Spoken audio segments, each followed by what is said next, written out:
Hello बच्चों, good morning. जैसे कि कल हमने न्यू टॉपिक स्टार्ट किया था, एटॉमिक स्ट्रक्चर। कल सारे फंडामेंटल पार्टिकल डिस्कवर हुए थे, इलेक्ट्रॉन, प्रोटॉन, न्यूट्रॉन। आज हम देखने वाले हैं एटॉमिक मॉडल।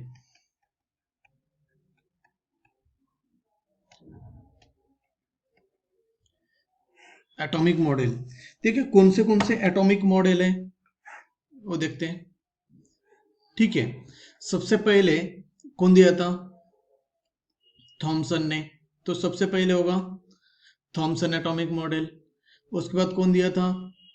रुदरफोर्ड ने, यानी कि रुदरफोर्ड एटॉमिक मॉडल। और उसके बाद कौन दिया था? कौन? नेल्स बोर, यानी कि बोर एटॉमिक मॉडल। और आखिरी में क्या है? Modern atomic model. अब देखो, सबसे इंपॉर्टेंट जो होने वाला है ना, ये होने वाला है Bohr's and Rutherford atomic model. ठीक है, याद रहेगा। तो चलो सबसे पहले शुरू करते हैं थॉमसन एटॉमिक मॉडल से। ठीक है, देखिए, देर आर वेरियस मॉडल, बहुत सारे मॉडल है। There are various model to explain arrangement of sub atomic particle in atom. Some of this are as follows. कुछ जो है यहाँ पे नीचे दिए गए हैं। ठीक है, तो देखिए, इन 1904, कब? 1904 में कौन दिया था? थॉमसन ने एक एटॉमिक मॉडल दिया था, जैसे कि आप यहाँ पे डायग्राम देख सकते हैं। ठीक है, अब देखो, मान लो कि ये पूरा जो स्पीयर है, ऐसे पूरा स्पीयर जो है पॉजिटिव स्पीयर है, उसके ऊपर इलेक्ट्रॉन ऐसे एम्बेडेड किए गए हैं। ठीक है, ये था थॉमसन एटॉमिक मॉडल। चलो डिटेल में समझते हैं कि क्या है थॉमसन एटॉमिक मॉडल। ठीक है, फर्स्ट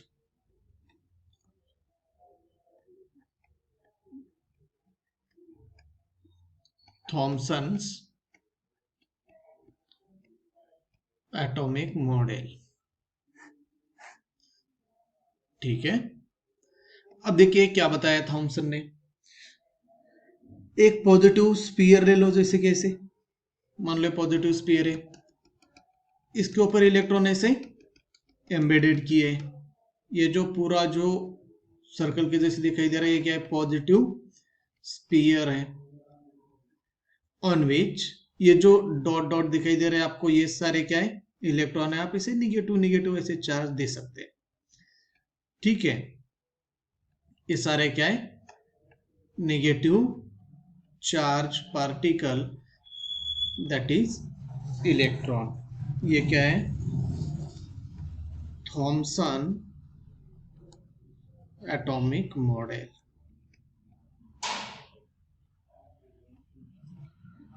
ठीक है, अब देखो क्या बताया थॉमसन ने। आफ्टर डिस्कवरी ऑफ इलेक्ट्रॉन, किसकी डिस्कवर हो गई? Electron and proton. Thomson propose, क्या प्रपोज किया? Plum pudding model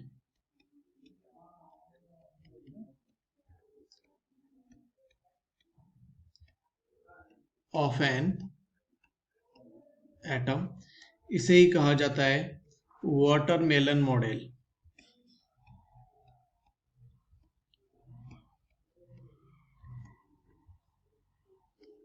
of an atom. देखो, अब इसे कंसिडर करो कि वाटरमेलन की तरह था, इसे पूरा कट कर दिए। ठीक है, कट कर दो। अब जो पूरा जो रेड पोर्शन होगा, वो रेड पोर्शन होगा पॉजिटिव चार्ज स्फीयर। और जो ब्लैक सीड है, वो ब्लैक सीड क्या है? Negative charge particle. Negative charge particle यानी कि क्या है यहाँ पे?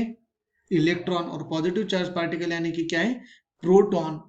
ठीक है, वॉट वाटरमेलन ले लो। वाटरमेलन के ऊपर, वाटरमेलन को हाफ पार्ट में कट करने के बाद जो रेड पोर्शन बचता है, वो रेड पोर्शन क्या है?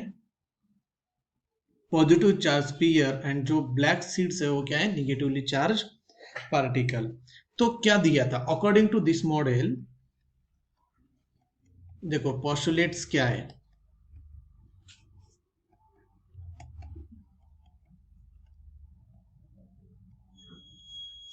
अकॉर्डिंग टू दिस मॉडल, देखो एटम में पॉजिटिव और नेगेटिव चार्ज इक्वल हो रहे हैं, यानी कि एटम बिकम्स इलेक्ट्रिकली न्यूट्रल, यानी कि an atom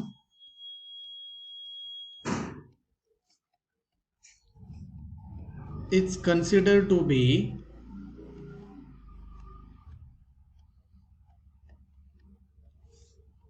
a sphere of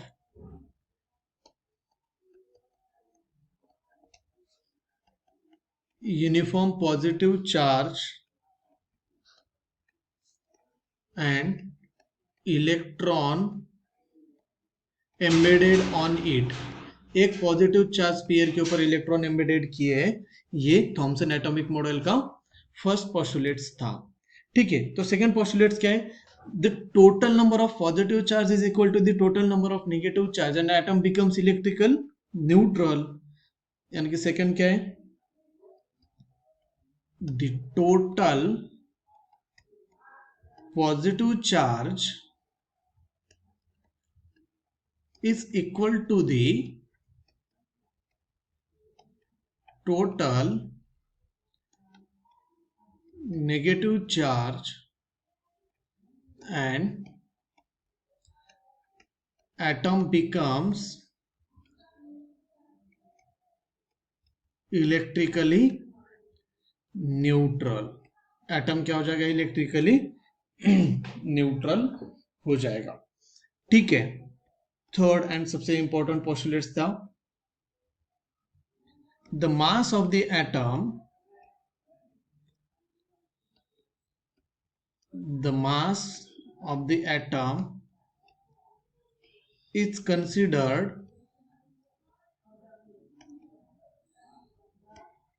to be uniformly distributed. Uniformly distributed होता है? नहीं होता है, ये गलत था।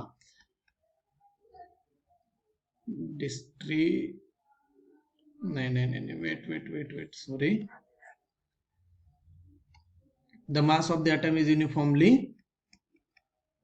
distributed.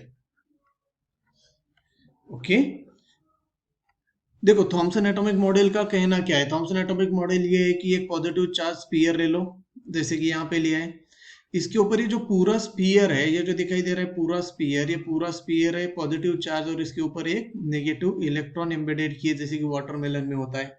ठीक है, चलो यहाँ पे देखते हैं क्या दिया Thomson atomic model. J Thomson in 1904 proposed that there was an equal and opposite positive charge overlapping on the electron. बस वही चीजें बताई है सारी कि क्या होगा, ये पॉजिटिव और नेगेटिव चार्ज इक्वल हो गए, एटम्स बिकम्स इलेक्ट्रिकल न्यूट्रल। ठीक है, तो चलो नेक्स्ट देखते हैं। नेक्स्ट क्या है? Rutherford alpha scattering experiment.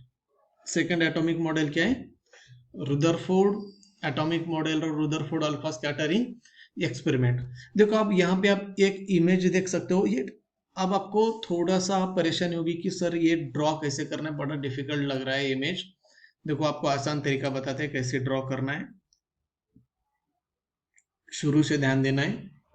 ठीक है, एक ऐसे एक सर्कल निकाल लो, हाफ सर्कल। ठीक है, यहाँ पे क्या है? ये सोर्स ऑफ अल्फा रे है।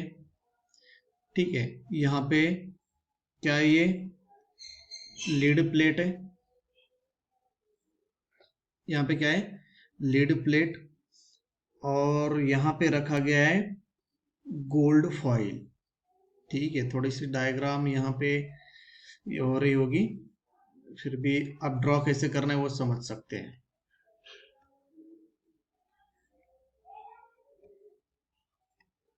अब यहाँ पे सोर्स ऑफ अल्फा रे से जब रे पास होंगी ऐसे, आप बोलोगे सर ये जो पूरा जो सर्कल है ये क्या है? ये है झड़ियनियस स्क्रीन, यानी कि जिंक सल्फेट की स्क्रीन है जो फ्लोरोसेंस करेगी, लाइट दिखाएगी, ये ऐसे रे पास होंगे।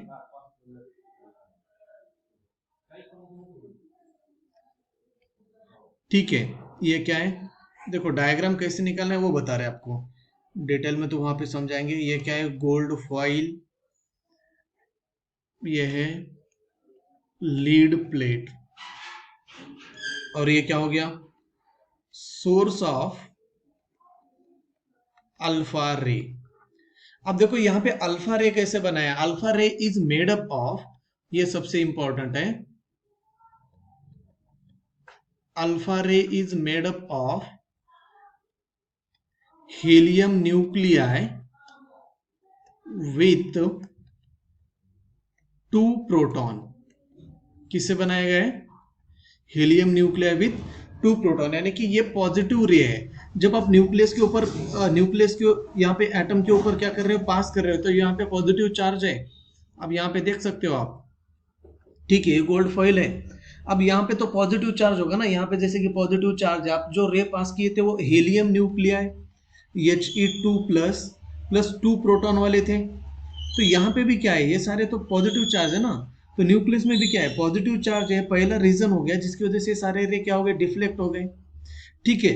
और सेकंड रीजन क्या है कि यहाँ पे जो ये जो सेंटर में जो है ये हेवी मास है, क्या ये हेवी मास, जो अल्फा रे को ये पास करने नहीं देगा। इसी वजह से क्या हो, ये जो रे है ये क्या हो रहा है, ये डिफ्लेक्ट हो रहा है। अब जो यहाँ पे जो एम्प्टी स्पेस है, एम्प्टी स्पेस है तो सीधा पास हो जा रहा है, ये सीधा सीधा चले जा रहा है, ठीक है। यानी कि यहाँ पे क्या समझ में आया कि एटम जो है एटम के न्यूक्लियस में ही सारा मास प्रेजेंट है, और बाकी जो है वो क्या है, एम्प्टी स्पेस है। यानी कि देखो, अब रुदरफोर्ड एक्सपेरिमेंट से क्या पता चला था, रुदरफोर्ड एक्सपेरिमेंट से पता चला कि एटम जो है, एटम को हम 2 पार्ट में डिवाइड कर सकते हैं। कौन से, एक होगा न्यूक्लियर रीजन एंड सेकेंड होगा extra nuclear region. Nuclear region में होगा प्रोटॉन यानी कि positive charge, and extra nuclear region में होगा इलेक्ट्रॉन। एक्स्ट्रा न्यूक्लियर रीजन यानी कि एम्प्टी स्पेस है, इसे हॉलो स्पेस कहा जाता है। और न्यूक्लियर रीजन में यानी कि प्रोटॉन जो है वो क्या है, हेवी मास पार्टिकल है, हेवी मास वाला क्या है, एक पॉजिटिव पार्टिकल है। ये याद रखो कि क्या है, एटम को हम 2 पार्ट में डिवाइड कर सकते हैं। कौन से, nuclear region and extra nuclear region. Nuclear region में क्या होता है, प्रोटॉन होता है। एक्स्ट्रा न्यूक्लियर रीजन में कौन होता है, इलेक्ट्रॉन। इलेक्ट्रॉन जहां पे रिवॉल्व कर रहे हैं वो क्या है, एम्प्टी स्पेस है, ठीक है। चलो अब देखो यहाँ पे, Rutherford allow a narrow beam of alpha particle, यहाँ पे एक्स हो गए, इसे अल्फा कर दो। Alpha particle full on a very thin gold foil, thicken, gold foil की थिकनेस कितनी थी, 0.04 मिलीमीटर। और ये जो पास कर रहे हैं वहां से रे डिफ्लेक्ट होके कहां पे आएंगे, जिंक स्क्रीन के ऊपर, जिंक सल्फाइड की स्क्रीन जो हमने ड्रॉ की थी, जिंक सल्फाइड स्क्रीन। क्यों, क्योंकि ये फ्लोरोसेंस करेगी, यानी कि लाइट को दिखाई देगी, ठीक है। Rutherford obtain alpha particle by radium, ये हीलियम से भी बना सकते हैं, रेडियो एक्टिव ले लिया, ठीक है। They were shown deposited helium ion with 2 nuclei. कैसे लिया गया, हीलियम आयन विथ 2 न्यूक्लियाई, यहाँ पे दिखाया था आपको हीलियम आयन विथ 2 न्यूक्लियाई से क्या बनाया, अल्फा पार्टिकल। और ये जब अल्फा पार्टिकल पास करते हैं तो कुछ अल्फा पार्टिकल पास हो जाएंगे और जाके जिंक स्क्रीन के ऊपर गिरेंगे। वो जिंक स्क्रीन क्या करती है, वो क्या करेंगे, लाइट शो करते हैं, जो लाइट हमें दिखाई देती है। कौन सी लाइट, विजिबल लाइट होती है। यहाँ पे भी एक्स हो गया, इसे अल्फा कर दो, ठीक है। तो देखो अब इस एक्सपेरिमेंट के बाद क्या ऑब्जर्वेशन मिला, क्या क्या मिला था, ठीक है। Majority of alpha particles pass through the strip of gold foil. Majority यानी कि approximately 99% of alpha particle pass through the gold foil. Some particles are deflected from their path and very few deflected backwards through greater than 90 degree. देखो अब यहाँ पे बहुत सारे जो है लगभग 99% सीधे चले जाएंगे, और जो 1% रहेगा वो क्या होगा, डिफ्लेक्ट होगा। और 90 डिग्री से ज्यादा डिफ्लेक्ट बहुत कम होंगे, क्योंकि न्यूक्लियस तो इतना स्मॉल है ना यहाँ पे, तो 90 डिग्री से ज्यादा डिफ्लेक्ट होने की संभावना ही नहीं है। ठीक है। Some were scattered in the opposite direction by an angle of 180। देखो अब यहाँ पे सीधा जा रहा था, सीधा 180 डिग्री से जो रिटर्न आ जाएगा वो वेरी फ्यू होगा। वेरी फ्यू यानी कि आप लगभग मान सकते हो कि 20,000 में से 180 डिग्री में आने वाला 20,000 में से कितना 1 आएगा। 1 to 2 जो है वो सीधा 180 डिग्री से ऐसे रिटर्न आ सकता है। ठीक है। देखो नेक्स्ट क्या बताया, चलो ये हो गया। तो ये ऑब्जर्वेशन था। ऑब्जर्वेशन क्या था कि बहुत सारे रे जो है वो ऐसे सीधे चले गए, सीधे चले गए ऐसे, कुछ जो है वो डिफ्लेक्ट हुए, लेकिन 10,000 में से 10,000 में कितने 3 to 4 क्या होंगे, डिफ्लेक्ट होंगे। ठीक है। और 20,000 में से 1 to 2 क्या होंगे, वो 180 डिग्री से रिटर्न आ सकते हैं। ठीक है। अब देखो क्या कंक्लूजन क्या मिला हमें, इस एक्सपेरिमेंट का फायदा क्या हुआ। इस एक्सपेरिमेंट से फायदा हुआ कि most part of the atom is empty. जो आपको बताए थे एटम को दो पार्ट में डिवाइड कर सकते हैं, nuclear region and extra nuclear region. जो एक्स्ट्रा न्यूक्लियर रीजन होता है वो क्या होता है, एम्प्टी स्पेस होता है। This indicates the presence of heavy positively charged particles body for such a large heavy charged particle present at the center of the atom। कहां पे होगा, सेंटर ऑफ द एटम। अब डिफ्लेक्शन क्यों हुआ, देखो deflection to occur alpha particle must have a closer to call with massive positive large positively charged body। आपने पास किया positive रे, सेंटर में प्रेजेंट है positive, like charges repel to each other, और हेवी है, बहुत ज्यादा वेट है, तो क्या करेगा, रिपेल करेगा। इसी वजह से क्या हो गया, ये सारा क्या हो गया, जो कुछ जो अल्फा रे थे वो डिफ्लेक्ट हो गए। This indicates that the volume occupied by heavy particle is very small as comparison to volume of the atom। अब देखो पूरा एटम इतना बड़ा है और न्यूक्लियस इतना सा है। As compared to volume of the atom, the positively charged occupies very less volume। ये पता चला। अब इसी बेसिस के ऊपर रुदरफोर्ड ने क्या दिया, nuclear model of an atom दिया है। ठीक है, क्या दिया है, nuclear model of an atom. तो देखते हैं रुदरफोर्ड न्यूक्लियर मॉडल क्या है। ठीक है, देखो रुदरफोर्ड एटॉमिक मॉडल यही है, Rutherford nuclear model of an atom. All the protons positive charge, first postulate देखो, all the protons positive charge and neutrons neutral charge is nearly total mass of the atom. And देखो proton plus neutron is equal to atomic mass A, and this atomic mass A is equal to nucleus। कहां पे होते हैं, nucleus में होते हैं। क्या है ये, positive charge and the neutron that is nearly the total mass of atom is present at a very small region at the center of the atom, and the atom's central core is called क्या होता है, nucleus. देखो तो बड़ा आसान है, क्योंकि हमें ना आगे एडवांस के लिए जाना है, तो ये बेसिक अपने 9th में पढ़ चुके हैं, इसलिए थोड़ा सा रिवाइज करें, इसलिए आपको नोट्स के ऊपर समझाया जा रहा है, क्योंकि आगे चले जाएंगे ना तो ये नोट्स नहीं मिलेंगे आपको। ठीक है।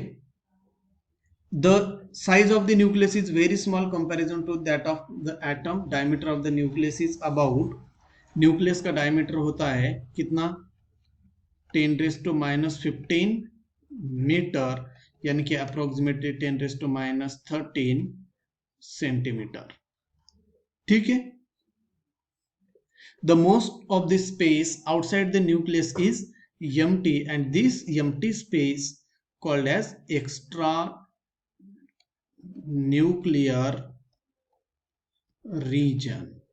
this empty space called extra nuclear region। Fourth postulates the electron equal in number the net nuclear positive charge revolve around the nucleus with the high speed in various circular orbit. यानी कि electron जो है वो nucleus के around ऐसे circular orbit में क्या कर रहा है, रिवॉल्व कर रहा है, ठीक है। द सेंट्रीफ्यूगल, अब ये जो रिवॉल्व कर रहा है तो बाहर क्यों नहीं जा रहा है, ठीक है। अब देखिए, अब इलेक्ट्रॉन, ये प्रोटॉन है न्यूक्लियस, यहाँ पे इलेक्ट्रॉन रिवॉल्व कर रहे हैं, तो इलेक्ट्रॉन तो बाहर जा रहे हैं ना, तो the direction of the force away from the centre, यानी कि कौन सा फोर्स होता है, सेंट्रीफ्यूगल फोर्स। और यहाँ पे पॉजिटिव है, यहाँ पे निगेटिव है, तो ये क्या कर रहा है, सेंटर की तरफ अट्रैक्ट कर रहा है। The direction of the force centripetal force, the direction of force towards the centre of the circle क्या होता है, centripetal force, and the direction of force away from the centre क्या होता है, सेंट्रीफ्यूगल फोर्स होता है, ठीक है। चलो, हो गया, ये क्या हो गया, रुदरफोर्ड एटॉमिक मॉडल।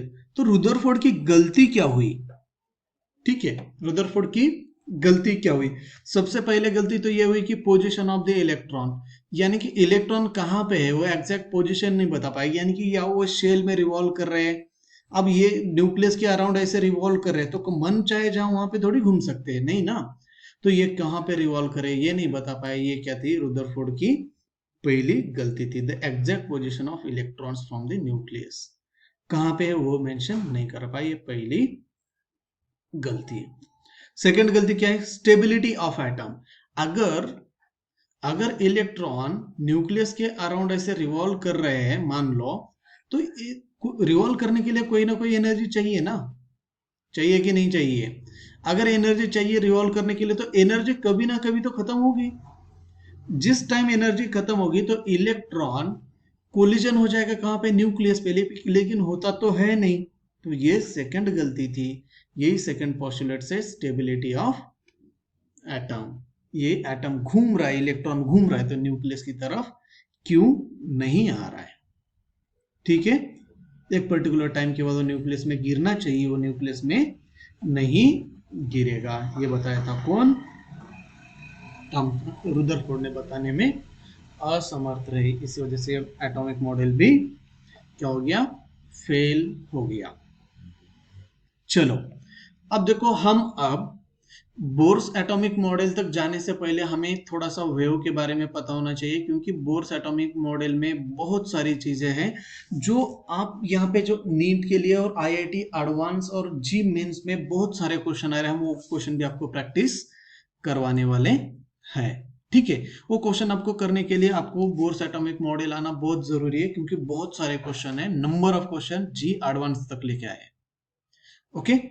अब देखो क्या, before going to the detail Niels Bohr's atomic model we introduce about wave, wave के बारे में पता होना जरूरी है, ठीक है। तो वेव क्या है, अब देखो, मान लो एक नॉर्मल हम क्या ले लेते, एक रोप ले लेते हैं ऐसे, ठीक है। अब यहां पे क्या होगा, ये वेव है नहीं है, अब दोनों साइड से क्या करो, मूव करो, यानी कि ये जो रोप होगा ऐसे ऐसे जाएगा, ऐसे ऐसे ऐसे ऐसे, अब ये क्या बन गया, ये बन गया वेव, ठीक है, ठीक है। चलो कोई और एक एग्जांपल बताते हैं, अब मान लो वाटर है, एक कोई ले लो आप, बेकर ले लो, जो भी ले लो, ठीक है, यहाँ पे वाटर है, आप एक स्टोन बीकर के अंदर फेंक दो नीचे, अब यहां से एक वेव जाएंगे ऐसे ऐसे ऐसे ऐसे ऐसे ऐसे ऐसे, ये क्या है, वेव है, यानी कि जो पहले वेव, यानी कि क्या आपको समझ में आया, पहले वेव था नहीं, क्या है, कुछ जो पहले ओरिजिनेटेड था, पहले ओरिजिनल था, अब ये जो रोप था इसे को डिस्टर्ब किया नहीं, इसे डिस्टर्ब करने के बाद जो वाइब्रेशन होता है और वो जो ट्रैवल करता है वाइब्रेशन होके, उसे कहा जाता है वेव, यानी कि वेव क्या है, देखो, wave is a short disturbance which originated from the vibrating source, vibrating source से जो क्या करता है, डिस्टर्बेंस ओरिजिनेट होता है, उसे कहा जाता है वेव, ठीक है। ये हो गया वेव, वेव कैसे ऐसे होता है वेव, ये वेव है ऐसे, ठीक है, क्योंकि वेव हमें समझना बहुत जरूरी है। इलेक्ट्रॉन क्या है, वेव फॉर्म में जा रहा है, पार्टिकल फॉर्म में जा रहा है, क्या है, कैसे रिवॉल्व कर रहा है। लाइट भी वेव फॉर्म में जाती है, कैसे, क्यों, ये बहुत सारी चीजें आने वाली है। ठीक है, तो हमें समझना जरूरी है कि वेव क्या है, समझ में आना चाहिए, नहीं तो प्रॉब्लम फंस जाता है, समझ में नहीं आता है आपको।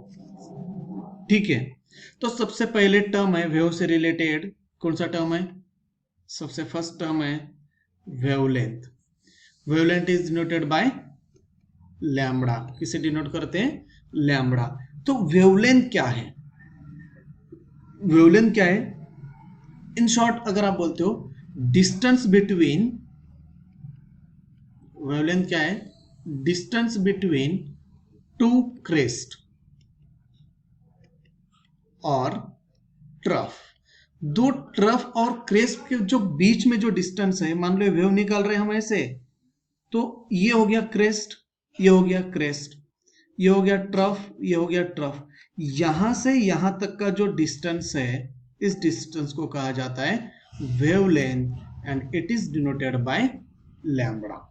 वेवलेंथ क्या है, the distance between two crest, two neighbouring crest और two neighbouring trough is known as, क्या होता है, wavelength and it is denoted by lambda.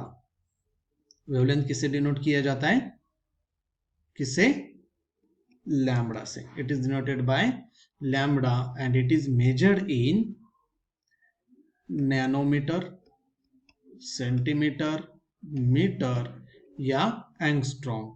One देखो, 1 angstrom is equal to 10⁻⁻10 metre होता है, याद रखना है, क्योंकि हमें वेवलेंथ जब हम निकाल रहे हैं, जब हम बोर्स एटॉमिक मॉडल में जाएंगे तो आपको वेवलेंथ निकालने के लिए जी मेंस में बहुत सारे क्वेश्चन आ चुके हैं जो हम करवाने वाले हैं आगे जाके।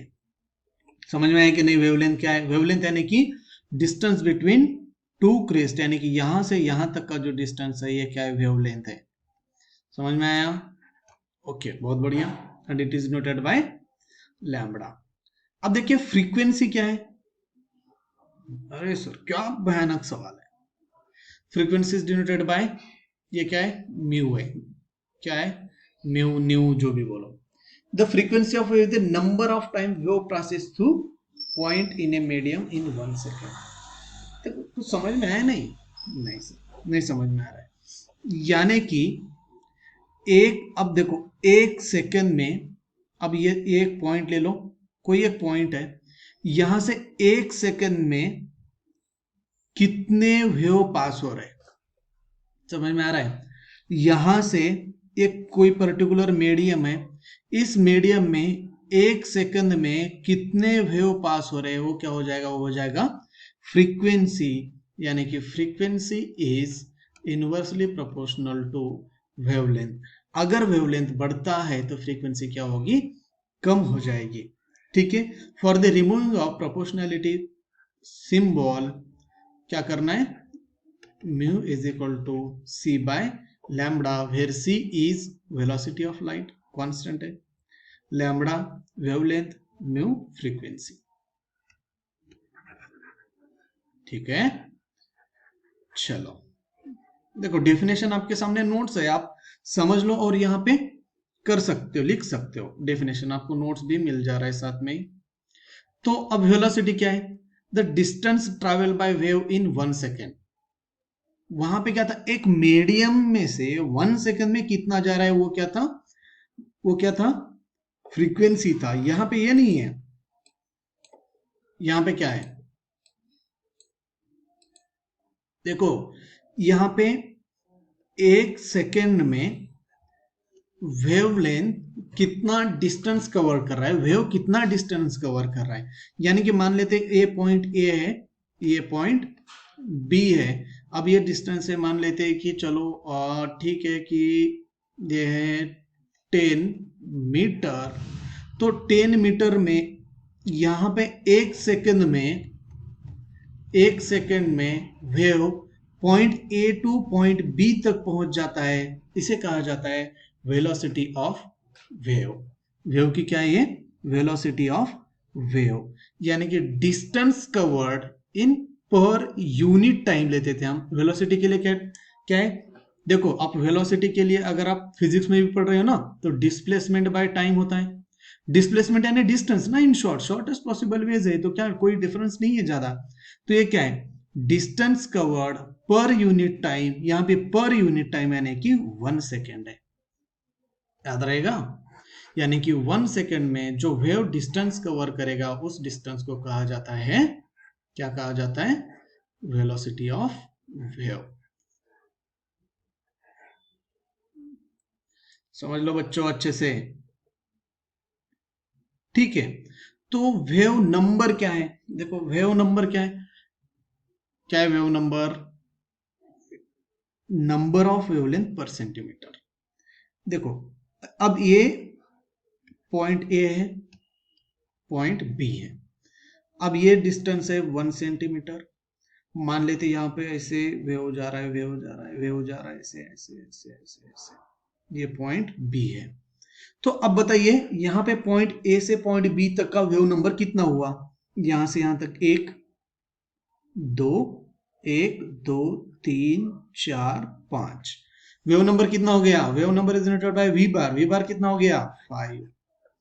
यानी कि क्या है, it is the number of wavelength per centimetre, एक सेंटीमीटर में कितना वेवलेंथ होता है वो क्या होता है, wave number. It is noted by V bar is equal to 1 by lambda, therefore v bar is equal to, we can write v by c, where v is velocity of wave and c velocity of light in air, and it is expressed in centimetre. Wave number किस में express करते हैं, centimetre में, क्योंकि पर centimetre ले रहे हैं ना,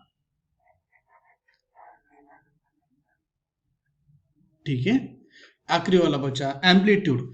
एम्पलीट्यूड यानी कि क्या होता है, ये जो मान लेते हैं ये एक वेव है, यहां से ऐसे ऐसे ऐसे ऐसे ऐसे, ठीक है। अब यहां सेंटर में से एक लाइन पास करो, कर दिया। अब देखो इस पर्टिकुलर पॉइंट से क्रेस्ट की हाइट, क्रेस्ट की कितनी हाइट है, या इस पर्टिकुलर पॉइंट से ट्रफ की कितनी हाइट है, ये हाइट यानी कि ये होता है amplitude. It is denoted by A, किसे डिनोट किया जाता है, ए से, ठीक है। ये हो गया एम्पलीट्यूड। एम्पलीट्यूड यानी कि it is height of crest और डेप्थ ऑफ द वेव। देखो क्या है, it is the height of crest और trough of the wave and it is determine the identical brightness of the beam of light, ठीक है। चलो यहाँ पे हमें एक प्रॉब्लम दिया है, समझ में आ गया इतना। देखो आप वीडियो पॉज करके स्क्रीनशॉट ले सकते हो, या आप नोट कर सकते हो, नोट्स बना सकते हो। यहाँ पे हमें एक एग्जांपल दिया है, देखो ध्यान से पढ़ो एग्जांपल, कुछ समझ में आ रहा है क्या, देखो नहीं आ रहा है तो बोलो। हमें दिया है what will be the frequency of proton of wavelength 1.1215 angstrom travelling in vacuum. कहां पे ट्रैवल कर रहे हैं, वैक्यूम में। तो हमें निकालना क्या है, फ्रीक्वेंसी। देखो अभी अभी पढ़ा है हमने, फ्रीक्वेंसी का फॉर्मूला क्या है, पहले उससे पहले हमें गिवन निकालना होगा, क्या क्या दिया है, क्या क्या दिया है वो निकालना पड़ेगा। सॉल्यूशन गिवन, क्या दिया है हमें, velocity of light in vacuum दिया है, ट्रैवलिंग इन वैक्यूम ना, यानी कि velocity of light, velocity of light in vacuum कितना होता है, 3 इंटू 10⁸ मीटर पर सेकेंड, ठीक है। और क्या दिया है, और दिया है हमें वेवलेंथ, वेवलेंथ यानी लैम्बडा दिया है, लैम्बडा कितना दिया है 1.215 एंगस्ट्रॉन। आपको बताए थे 1 एंगस्ट्रॉम इज इक्वल टू कितना होता है, 10⁻10 मीटर, यानी कि 1.215 इंटू 10⁻10 मीटर, सारे ऐसे यूनिट में ले लो, ठीक है। तो देखो अब आपको फार्मूला पता होना चाहिए कि फ्रीक्वेंसी इज इक्वल टू क्या होता है, mu is equal to C by lambda, अभी भी देखा था हमने, ठीक है, तो frequency is equal to velocity by wavelength. Velocity कितनी दी है? 3 × 10⁸ मीटर पर सेकेंड डिवाइडेड बाय लैम्बडा कितना है? 1.215 × 10⁻10 मीटर। सॉल्व करो फटाफट, एडिशन मल्टीप्लिकेशन डिवीजन क्या क्या कर सकते हो फटाफट करो।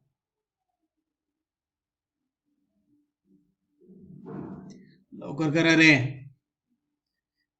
कितना गया ये हो जाएगा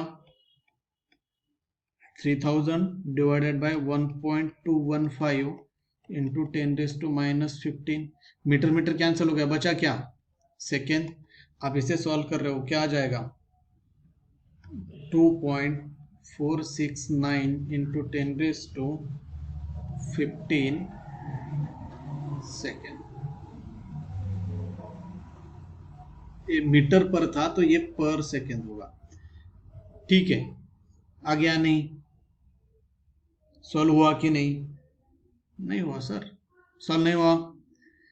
देखो समझ में आया कि नहीं? हमें दिया था क्या?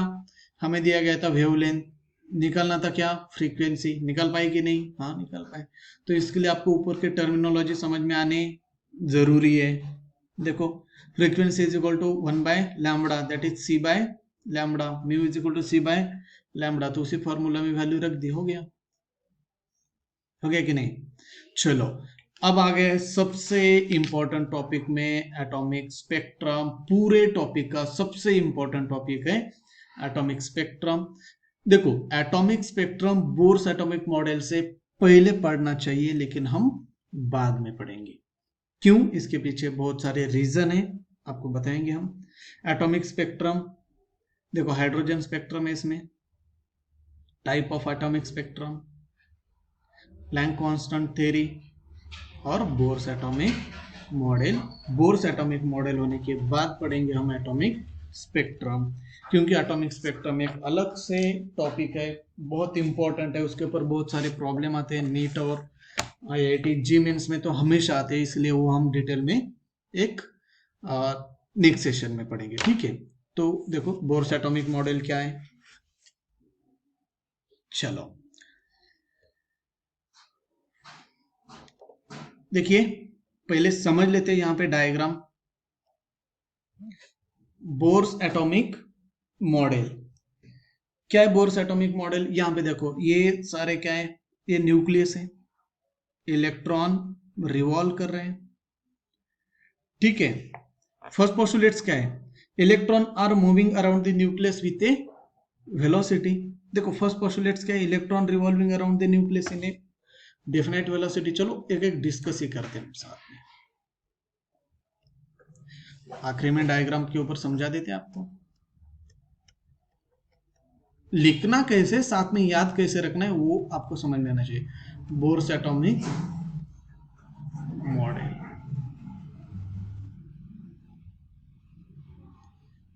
ठीक है। चलो कोई बात नहीं। अब देखिए, अब हम यहाँ पे एक डायग्राम निकालते हैं, सेंटर में ले लेते हैं।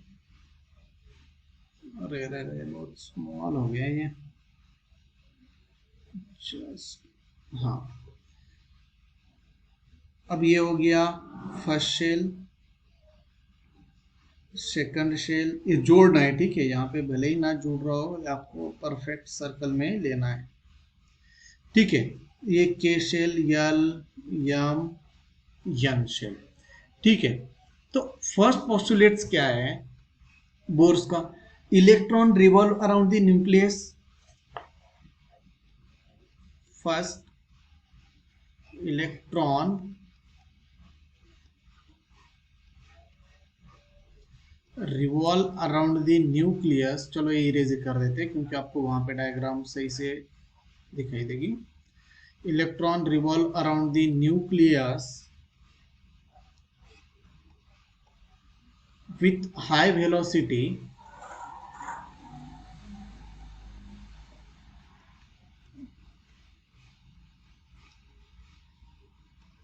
in a certain definite circular orbit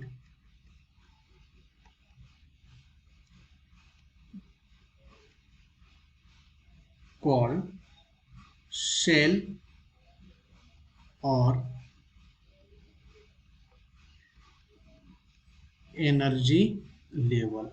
यानी कि देखो इलेक्ट्रॉन जो है ये निगेटिवली चार्ज पार्टिकल वाले ये इलेक्ट्रॉन है, ये न्यूक्लियस के अराउंड एक डेफिनेट सर्कुलर ऑर्बिट में रिवॉल्व कर रहे हैं। इस डेफिनेट सर्कुलर ऑर्बिट या डेफिनेट सर्कुलर पाथ को हम कहेंगे ऑर्बिट या शेल या एनर्जी लेवल। ठीक है, ये हो गया फर्स्ट पोस्टुलेट्स। सेकेंड पोस्टुलेट्स है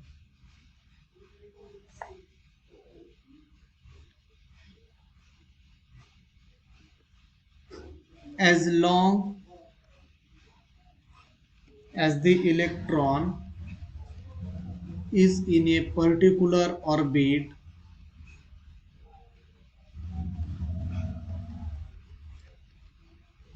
its energy is constant. Therefore, this stationary orbit is called as energy level.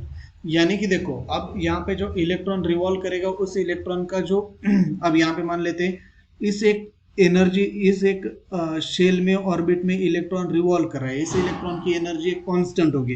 जैसे कि आपको एक एग्जांपल बताते कि फर्स्ट शेल वाले की एनर्जी होती है 3.-3.16 इलेक्ट्रॉन वोल्ट एनर्जी होती है फर्स्ट शेल की। चाहे कोई भी इलेक्ट्रॉन हो, कोई भी एटम हो, एनर्जी सेम होगी फर्स्ट शेल। ठीक है, अब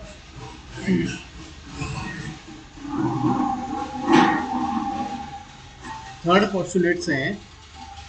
अब ये जो एनर्जी लेवल है each stationary orbit, third postulates क्या है, each stationary orbit correspond to definite energy. हर एक ऑर्बिट की एक डेफिनेट एनर्जी है, इस डेफिनेट एनर्जी को डेफिनेट एनर्जी लेवल को ही कहा जाता है और उनको नेम दिया गया है के यल, यहाँ पे एम एन 1 2 3 4, यहाँ पे देख सकते हो E1 E2 E3 E4, ऐसे इनको नेमिंग भी दे सकते हैं। ये हो गया कौन सा पोस्टुलेट्स, थर्ड पोस्टुलेट्स। ठीक है, एनर्जी लेवल को हम के एल एम एन ऐसे एक्सेट्रा नेम दे सकते हैं। फोर्थ पोस्टुलेट्स क्या है, सबसे इंपॉर्टेंट है द ऑर्बिट। देखो याद रखना है, सबसे इंपॉर्टेंट है जो ऑर्बिट के क्लोज रहेगा उसकी एनर्जी सबसे कम रहेगी, जो ऑर्बिट से दूर दूर दूर जाता रहेगा उनकी एनर्जी बढ़ती जाएगी। यानी कि के शेल की एनर्जी सबसे कम होगी, यल की उससे ज्यादा, एम की उससे ज्यादा, एन की हाईएस्ट। अगर आपको पूछा जाए कि के एल एम एन शेल में किस एनर्जी लेवल की या किस शेल की एनर्जी हाईएस्ट है, तो आपको बताने देना चाहिए जो आउटर मोस्ट रहेगा, जो सबसे दूर रहेगा उसकी एनर्जी मैक्सिमम रहेगी। यानी कि फोर्थ पोस्टुलेट है the orbit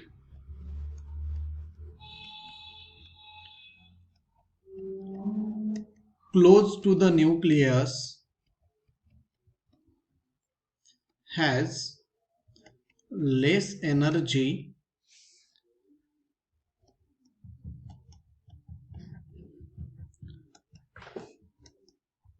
compared to the orbit away from the nucleus। जो न्यूक्लियस से दूर रहेगा उसकी एनर्जी कम रहेगी। देयरफॉर द एनर्जी ऑफ के एल एम एन शेल की एनर्जी क्या होगी, के एल एम एन इज के की सबसे कम, उससे ज्यादा यल की, उससे ज्यादा यम की और सबसे ज्यादा एन की, और आगे कुछ रहेगा तो एक्सेट्रा, लेकिन हमने के एल एम एन लिया इसलिए के एल यम ये नहीं रहेगा। ये हो गया फोर्थ पोस्टुलेट्स। अब देखो, अब यहाँ पे इलेक्ट्रॉन, यहाँ पे डायग्राम थोड़ी सी इनकम्प्लीट हो गई। अब यहाँ पे इलेक्ट्रॉन फर्स्ट एनर्जी लेवल से सेकंड एनर्जी लेवल पे एक्साइट करेगा कब? जब ये क्या करेगा? Absorption of energy. क्या करेगा? Absorption of energy. Electron transmit from lower energy level to higher energy level. और जब हायर एनर्जी लेवल से, अब यहाँ पे क्या हो गया, कहां से कहां transition occurs from N1 to N3, lower energy level से हायर। और यहाँ पे क्या हुआ? Emission of energy. ये हम एटॉमिक स्पेक्ट्रम में पढ़ने वाले हैं, तो आप समझ लो क्योंकि ये रिपीट कंसेप्ट होने वाला है। यहाँ पे क्या हुआ? N3 टू N1, यानी कि हायर एनर्जी लेवल से लोअर एनर्जी लेवल तक आ गया। और जब एनर्जी एब्सॉर्ब करता है, एनर्जी गेन करता है, तो नीचे से ऊपर जा रहा है। तो अभी हमने पढ़ा है ना कि जो न्यूक्लियस से दूर रहेगा उसकी एनर्जी मैक्सिमम रहेगी, जो न्यूक्लियस से पास रहेगा उसकी एनर्जी मिनिमम होगी। यानी कि फिफ्थ पोस्टुलेट्स क्या है? देखो, postulates number 5, when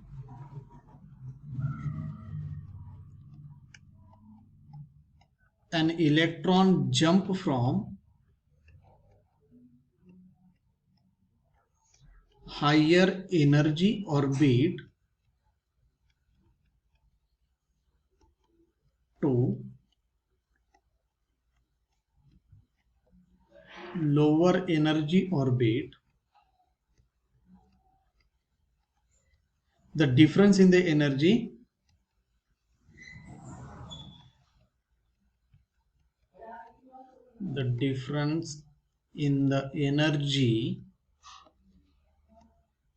is emitted by radiation. किस emitted करेगा? Radiation, that is E2 minus E1 is equal to H mu. यानी कि जब हाईएस्ट एनर्जी लेवल से लोवेस्ट एनर्जी लेवल पे आएगा, यानी कि अब ये जो ये ऊपर चला गया, ऊपर ज़्यादा देर तक नहीं रहेगा, हर कोई लोवेस्ट एनर्जी लेवल पे रहना चाहेगा। ये जब रिटर्न आ रहा है तो ऐसे ऐसे एक इमिशन क्या करेगा? रेडिएट करेगा, सॉरी रेडिएशन इमिट करेगा। उसे कहा जाता है कि उसे कहा गया है क्या? Emitted as a radiation. और ये रेडिएशन दिखाई देते हैं, ठीक है, इमिटेड एज ए रेडिएशन। अब देखो, अब यहाँ पे हमने लिया है, क्या लिया है हमने यहाँ पे? H mu. म्यू तो फ्रीक्वेंसी है, वेयर एच इज क्या है? प्लैंक्स कांस्टेंट, ठीक है। एच क्या है? Planck's constant. प्लैंक कांस्टेंट की वैल्यू कितनी है? चलो फटाफट याद करो, कितनी है वैल्यू? सर भूल गए सर, याद करो।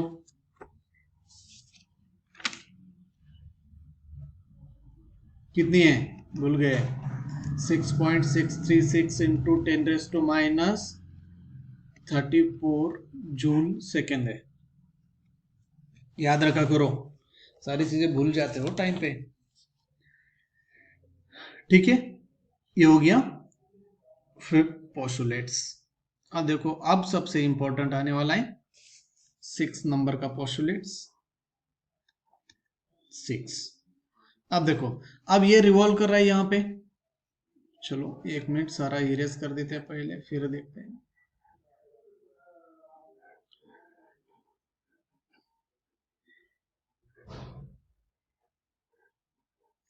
अब बोलोगे सर यहाँ पे तो नोट्स दिए ना, यहाँ वाले पोस्टुलेट्स बताओ। आप बोलोगे अरे नहीं, वो जस्ट फॉर नोट्स है आपके लिए।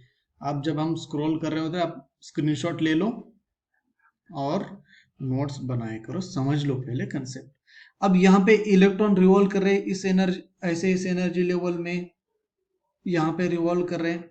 अब किस स्पीड से कर रहे हैं, कैसे कर रहे हैं, क्या एंगुलर मोमेंटम क्या होगा, ठीक है, ये देखते हैं हम नेक्स्ट पोस्टुलेट्स, ठीक है। तो 6,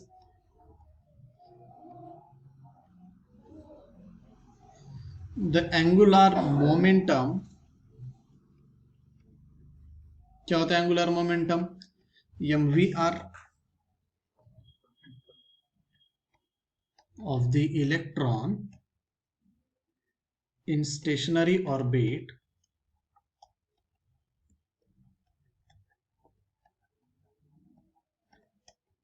is integral multiple of h by 2 pi. Therefore, angular momentum is equal to, angular momentum क्या हो जाएगा? एंगुलर मोमेंटम क्या है? M V R is equal to N H by 2 pi, क्योंकि हम यंत शेल के लिए ले रहे हैं तो क्या हो जाएगा? N H by 2 pi.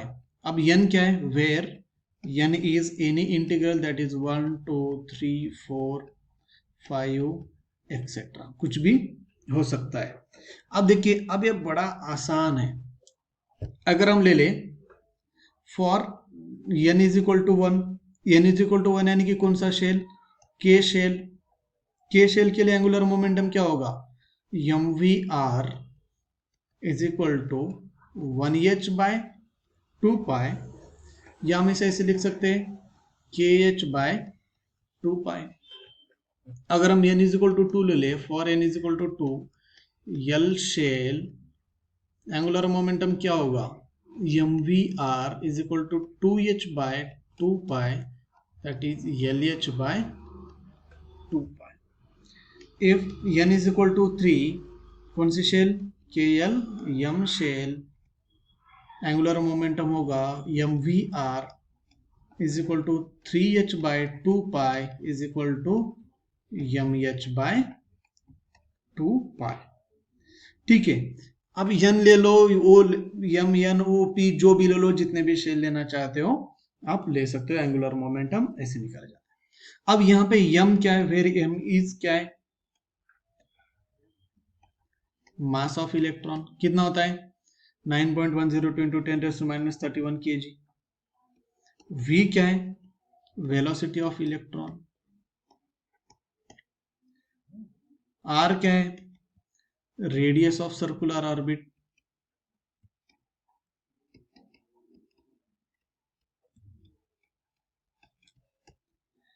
h क्या है? Planck's constant. यानी कि एंगुलर मोमेंटम इन शॉर्ट क्या है? कि एक पर्टिकुलर मास वाला इलेक्ट्रॉन, अब देखो, अब यहां पे समझ सकते हो, एक इलेक्ट्रॉन का मास है कोई, अब मान लेते हैं ये इलेक्ट्रॉन ले रहे हो आप, सॉरी ये इलेक्ट्रॉन ले रहे हो, इस इलेक्ट्रॉन का पर्टिकुलर मास एक डेफिनेट ऑर्बिट में घूम रहा है, एक पर्टिकुलर कोई ना कोई वेलोसिटी है ना, मास भी है, वेलोसिटी है, और यहां से यहां तक का कोई ना कोई डिस्टेंस है कि नहीं है? एम वी आर, ये हो गया एंगुलर मोमेंटम. अब किसी ना किसी एंगल के साथ सर्कल में घूम रहे हैं ना, इसी वजह से हो गया angular momentum M V R. ठीक है. अब देखो, अब यहां पे n लिया गया है, n लिया गया ना, तो n क्या है? ठीक है, n क्या है वो हम 7th पोस्टुलेट्स में ले लेते हैं. Bore propose that n can takes, अभी बताया आपको, वैल्यूज ऑफ कहां से कहां तक हो सकती है? 1 2 3 4 डॉट डॉट डॉट से लेकर इनफाइनाइट तक हो सकता है. And it is name as principal quantum number. ये क्या हो गया? Principal quantum number. ठीक है, ये हो गया, क्या हो गया? Principal quantum number. ये हो गए Bohr's postulates, Bohr's atomic model. ठीक है, तो चलो अब नोट्स पे देखते हैं क्या क्या दिया है. देखो, इन 1913 Niels Bohr propose quantum mechanical model. देखो क्वांटम तक आ गए हम. ठीक है, quantum mechanical model of an atom which explain hydrogen like atom. देखो हाइड्रोजन लाइक एटम, यहाँ पे क्वेश्चन पूछा जाता है कि देखो 2022 या 21 में पूछा गया है कि बोर्स ने कौन सा मॉडल दिया था, जो हमने यूट्यूब के ऊपर क्वेश्चन डाला है, आप देख लो जाके. ठीक है, बोर्स ने हाइड्रोजन लाइक एटम का दिया था, सिर्फ हाइड्रोजन का नहीं, ठीक है। अब पोस्टुलेट्स दिया है, कौन से पोस्टुलेट्स, इलेक्ट्रॉन ये पढ़ चुके हैं हम, ठीक है। फिर भी एक बार देख लो, electron rotate around the nucleus in definite circular path, this definite circular path known as energy level orbit. देखो क्या है, the attraction between electron, the attraction force between electron and molecule is equal to opposite of centrifugal force on electron। यानी electron जो revolve कर रहा है उसका जो क्या होता है, अट्रैक्शन होता है, वो क्या होता है, सेंट्रीफ्यूगल फोर्स। सेंट्रीफ्यूगल फोर्स क्या होता है, M V square by R, और फोर्स ऑफ अट्रैक्शन क्या है, के झड़ ई स्क्वायर बाय आर। झड़ क्या है, चार्ज ऑन दी, क्या झड़ क्या है, झड़ एटॉमिक नंबर है, ई क्या है, electron, m mass, v velocity और radius of the orbit। ये हो गया जो अभी हमने पढ़ा था, h/2 एंगुलर मोमेंटम वाला पोस्टुलेट। ये हो गया एनर्जी रेडिएशन वाला पोस्टुलेट्स। जब लोअर एनर्जी से हायर एनर्जी से लोअर एनर्जी में आता है तो क्या करता है, वो एनर्जी रिलीज करता है। वो एनर्जी रिलीज किसके फॉर्म में होती है, रेडिएशन के फॉर्म में। उस रेडिएशन को कहा जाता है एच म्यू। अब यहाँ पे क्वेश्चन पूछा गया हमें, why are Bohr's orbits are called stationary orbits. चलो आपके पास 1 मिनट का समय है, बताइए बोर्स ऑर्बिट को स्टेशनरी ऑर्बिट क्यों कहा गया है। अरे अभी तो पोस्टुलेट्स में पढ़ा था, क्यों क्यों क्यों, क्योंकि, अरे बताइए क्यों, क्या कर रहे हो यार। चलो सारी चीजें हम बता देंगे, आप क्या करोगे। This is because the energy of orbit, जो एक देखो ना, स्टेशनरी ऑर्बिट क्यों कहा गया, क्योंकि इलेक्ट्रॉन एक ऑर्बिट में रिवॉल्व कर रहे हैं, उनकी एनर्जी तो कांस्टेंट रहेगी ना, सेम रहेगी। उस स्टेशनरी ऑर्बिट को एनर्जी लेवल कहा गया। ये आंसर लिखना है भाई, क्या कर रहे हो। This is because the energy of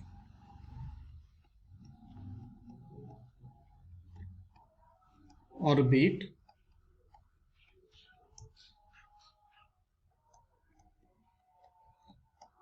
in which electron revolve are fixed, जिसमें इलेक्ट्रॉन रिवॉल्व कर रहे, वो एनर्जी क्या है, फिक्स है। इसी वजह से उन्हें क्या कहा गया, क्या कहा गया, स्टेशनरी ऑर्बिट। देखो अगर आपको हमारा वीडियो पसंद आया तो लाइक एंड सब्सक्राइब जरूर कर दीजिएगा, क्योंकि हम आपको आगे की सारी चीजें पढ़ाने वाले हैं। आप आखिरी में देख सकते हो कि हम आगे क्या क्या पढ़ाने वाले हैं। देखो आप यहाँ पे देख सकते हो कि यहाँ पे आ जाएगा एटॉमिक स्पेक्ट्रम, उसमें आ जाएगा hydrogen spectrum, types of atomic spectrum, Planck constant theory, calculation of radius of orbit of an atom, कैसे कैलकुलेट किया जाता है वो पढ़ने वाले हैं। रेडियस कैसे कैलकुलेट करना है, प्रॉब्लम भी लिए जाएंगे बहुत सारे।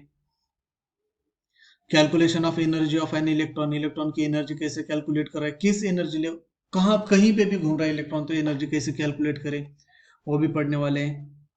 और क्या है, calculation of velocity of electron, velocity कैसे निकालें, एनर्जी निकाली, वेलोसिटी, रेडियस कैसे निकालना है। देखो बहुत सारे problem, hydrogen spectrum, lemon बामर, Paschen bracket, पीफन, Humphry, ये सारी थ्योरी। और देखो आप प्रॉब्लम देख सकते हो कि कितने सारे प्रॉब्लम है हमारे पास, ठीक है। तो एनर्जी और स्पेक्ट्रल लाइन कैसे कैलकुलेट करें वो भी पढ़ेंगे, और आखिरी में क्वांटम नंबर भी पढ़ेंगे, ठीक है। तो thank you for watching my video, बने रहिए हमारे साथ। अगर आपको वीडियो पसंद आता है तो लाइक एंड सब्सक्राइब कर दीजिए, क्योंकि आपको अपडेट मिलते जाएगा, ठीक है। चलो बाय।